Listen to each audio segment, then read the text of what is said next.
Welcome to AK fashion in Tadipatri. So మనం అయితే ఈరోజు డ్రెస్ చూడండి, నేను వేసుకున్న డ్రెస్ ఎంత బాగుంది, బ్లూ కలర్లో. దుప్పట్ట అయితే ఎంత బ్రాండ్గా ఇచ్చేసారు. కట్ వర్క్లో దుప్పట్ట ఇచ్చేసారు, చాలా బాగుంది. అండ్ నెక్ డిజైన్ కూడా చాలా బాగుంది. దీంట్లో మనకి ఎస్ నుంచి XXL వరకు అయితే సైజెస్ ఉన్నాయి. కంఫర్టబుల్గా చాలా బాగుంది. ఇవి వచ్చేసి సింగిల్ కలర్స్ అండి, ఒకే కలర్స్లోనే బట్ సైజెస్ ఉంటాయి.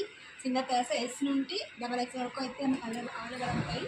దీని ప్రైస్ వచ్చేసి, దీంట్లో ఇంకో మోడల్ అయితే ఉంది, చూపిస్తాను.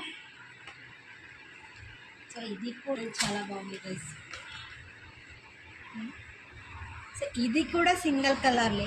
దీంట్లో కూడా మనకి ఎస్ నుంచి XXL వరకు అయితే సైజెస్ ఉన్నాయి. అండ్ దీనికి ఇచ్చేసి dupatta cut work net fabric ఇచ్చారు. కట్ వర్క్ దుప్పట్టతో ఇది కూడా ఎంబ్రాయిడింగ్ ఇచ్చేసి చాలా బాగుంది. ప్యాంట్ అయితే మాకు వచ్చేసి చూడండి, ప్యాంట్ కూడా చాలా బాగుంది. కలర్స్ మా దగ్గర ఉన్నాయి. మాకు ఇంకా కలర్స్ అయితే మా దగ్గర ఉన్నాయి. ఇంకా చాలా రకాల డ్రెస్సులు కూడా ఉన్నాయి. నేను రోజు ఒక డ్రెస్ అయితే మీకు చూపిస్తాను. మీరైతే ఆర్డర్ చేసుకోండి. స్క్రీన్ మీద పెట్టిన నెంబర్కి కాంటాక్ట్ అవ్వండి, మెసేజ్ చేయండి, ఛానల్ని సబ్స్క్రైబ్ చేసుకోండి. అండ్ మా ఐడి కూడా ఫాలో అవ్వండి. మాకు అయితే మీకు అప్డేట్స్ వస్తూ ఉంటాయి. మీరైతే మా ఛానల్ సబ్స్క్రైబ్ చేసుకోండి అండ్ ఫాలో చేయండి. Thank you and welcome.